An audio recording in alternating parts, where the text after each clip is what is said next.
Hi kids, okay. Okay, I have, a pipe full of fluid, okay, whatever the fluid is, water, whatever. Um, and the area of the pipe on this side is 100 times the area of the pipe on that side. And I apply some random force to the pipe over here. So I apply some random force F to the pipe over there. And I want to figure out how much force do I get out. Okay, so that's the question. So Pascal's principle says, again, that if I apply more pressure to one side, then that more pressure gets transferred everywhere, hence I get more pressure out. Okay, so if I apply more pressure here, I'm going to get more pressure there.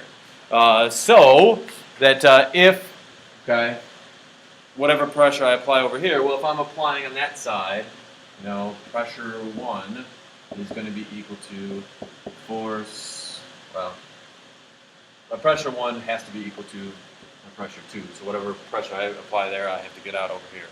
Okay. So that if I do this, it's going to be my force over area, 1, equals the force over the area, 2. Okay.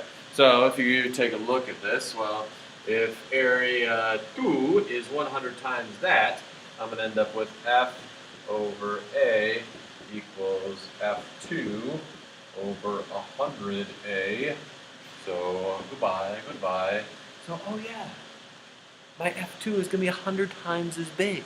So by doing this, okay, I can get out 100 times more force. Okay, which means, okay, I could get out, I could lift a car. That's, I would have to apply 100 times less force. Okay, does that make sense? And it might seem, well, wait a second here. That kind of seems like we're getting something from nothing. Well, we know from all our conservation stuff that you can't get something from nothing. So the trick to this, as far as like, well, how is that possible? Well, this side doesn't move up very much. Okay, that whatever volume the water goes down here has to be equal to the volume that the water goes up here. Well, we know volume is equal to area times, I guess in this case, height. Okay, so whatever volume it goes. So that means if I have this on this side, I'm going to get this. My volume equals area times height, but my area is 100, so therefore my height has to be 1/100th of what it was.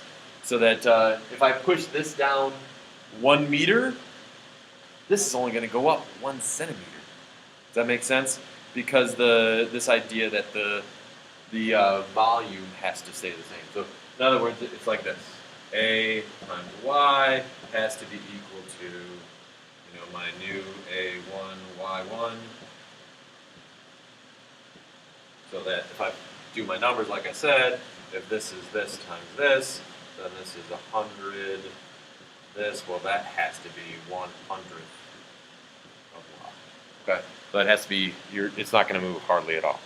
Okay, which hopefully that makes sense to you guys. That really what we're doing is we're talking about conserving energy. Bye, kids.